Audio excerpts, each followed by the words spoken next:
So thank you, Eric. Maybe it's because it's nearly midnight here in France, so it's a nice evening, but it's quite late. I think it was the first time for me to do a presentation this late, but it's quite exciting, and I will try to do my best. My name is Arnaud Perrault. I am an associate professor at University of South Brittany in Lorient, in France. I'm going to present you a work which is a preliminary study. So I'm just saying that this work is a collaboration between Queen's University in the UK with Mohamed Sonbi, and also with the National Institute of Applied Science in Rennes, which is in France. So this work deals with concrete printing using the extrusion deposition technique, which is, I think, the more studied and the more industrially on market ready techniques available today. At the moment, one of the most important obstacles that needs to be tackled for the democratization advancements. We think that an ideal strategy of reinforcement should be compatible with automation, have to be mechanically efficient, and moreover should compensate for possible interlayer weaknesses. In this study, we assess the potential of nailing as a potential reinforcing solution for 3D printing concrete structures. Two aspects will be dealt in this study. First, the nailing process, which have to be done simultaneously to the printing. And here we consider the fresh properties requirements. And secondly, the effect of the nailing of the nails on the mechanical behavior of the reinforced concrete elements. So to start, regarding the fresh test requirements, it is important to keep in mind that fresh concrete is a yield stress material under the yield stress. Basically, it's the strength of the material, which increases with time. For the sake of simplicity, we will consider a linear increase of the concrete strength with time, as proposed by Roussel. As a result, the freshly printed structure shows a gradient of yield stress as displayed by the grayscale layered printed structure you can see in the bottom of the slide. The idea here is to propose a solution to predict the penetration force from using the material yield stress value on its evolution with time. This force will depend on both, and will also depend on the number of layers we want to nail. So the basic idea is to use a simple cone penetration theory developed for plastic material that considered both the cone bearing effect at the tip of the cone and also the friction dissipated at the interface between the concrete and the cylindrical part of the nail. This equation is adapted to a layer structure with a layer displaying gradients of yield stress through the height of the material. Each layer has its proper yield stress that depends on the time after the deposition. It is possible to make a link between the resting time of the material and the layer number, and therefore to the material depth and position if we consider a constant printing rate R. We have tested the computational model. So we have tested two materials that we think are representative of what are at the moment used for 3D printing. The first one is a highly flowable material, which a very low yield stress just after leaving the printing head. But this kind of formulation have an accelerator and has a very high structural building rate. And the second one is a firm mortar, a high yield stress material. The initial yield stress is about maybe 5 kPa. and shows a moderate structural build-up rate. Those two strategies are known to allow for the stability of the fresh concrete structure during the printing. Here you can see the computed penetration forces, which are plotted in function of the penetration depth for structure printed with 10 millimeter high layers for different time between layers deposition. The graph shows that the accelerated concrete rapidly induces higher level of penetration force with the number of layers crossed by the nail, and also with the increase of time gap between deposits. This is highlighted by the different scale of the y-axis used to display the penetration force for both materials. This means that the nailing strategy has to be carefully used when we use accelerated mixes. Now let's move to the second part of the study, the mechanical effect of the nail reinforcement.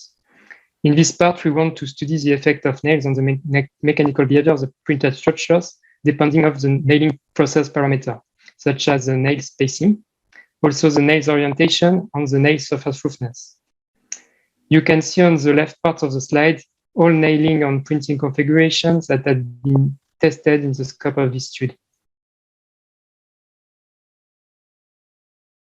The experimental part of the work on the printing were carried out using a WASP-3MT printer with a printer head adapted to the student material, which is a foam mortar, which display initial yield stress of 5 kPa. We have a water to cement ratio of 0.4, and we use a cement mix with CM1, limestone filler, and also kaolinic powder. A sand volume fraction of 50% is used, and the maximum particle diameter is 2 millimeters. We print here U-shaped elements, and the sample mechanically tested were sold from these objects. For the mechanical testing, we carried out simple 3-point flexural tests. The sample were firstly cured during 28 days in humid conditions. You can see on the slide the geometry of the tested sample, and we use a span of 120 millimeters. So the first studied parameter is the surface roughness of the nail. It can be seen by comparing the force versus sample deflection. For unreinforced, reinforced with smooth nails, and reinforced with roughened nails, that nails insertion allows to increase the material tensile stress, which can be seen with the peak force.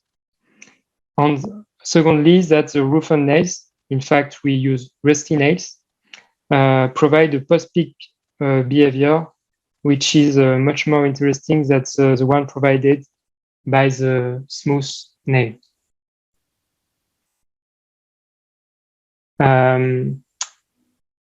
So it seems very important, not surprisingly, like for conventional rebar, to ensure that a good bonding is achieved between the cementitious matrix and the steel reinforcements.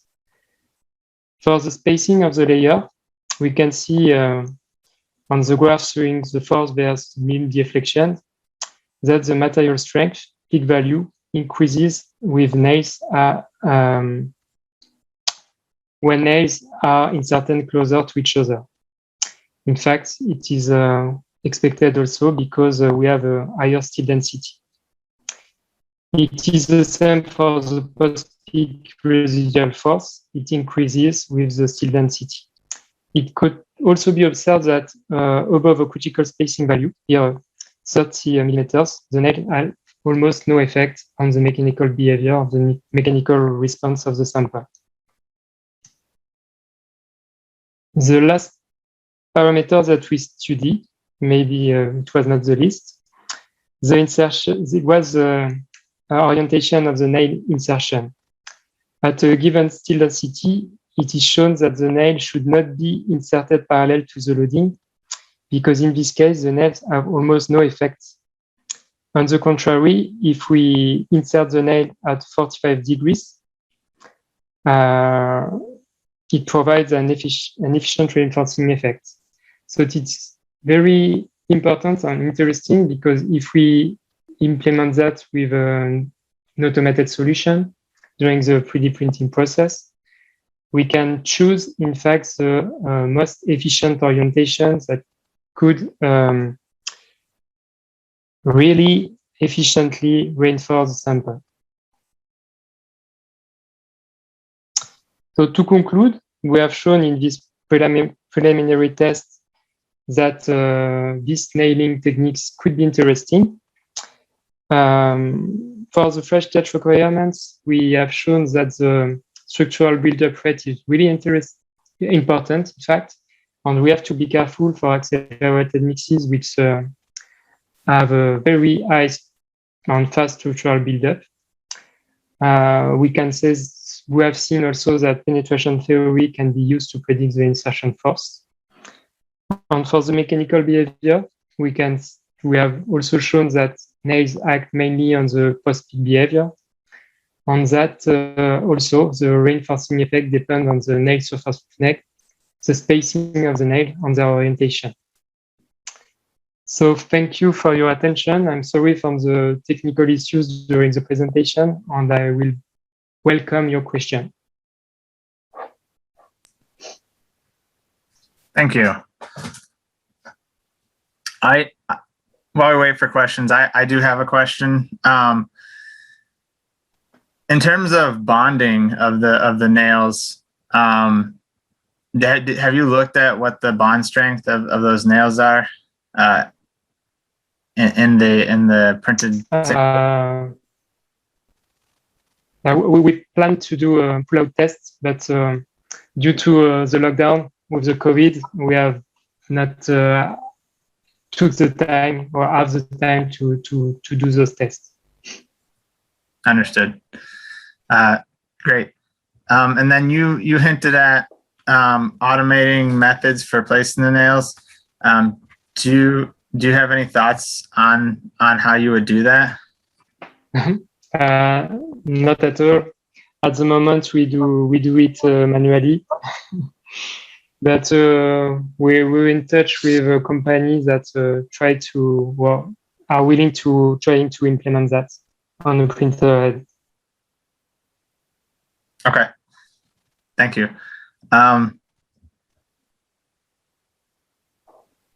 Could you answer this, Arnaud? Could the VICAT needle tests used for determining setting times be beneficial for this specific study?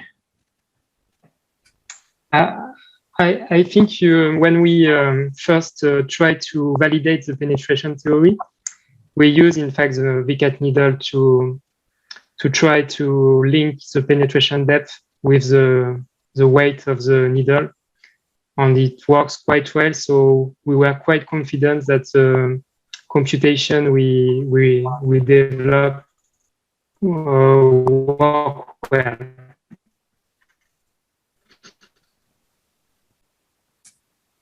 And thank you, Arnaud.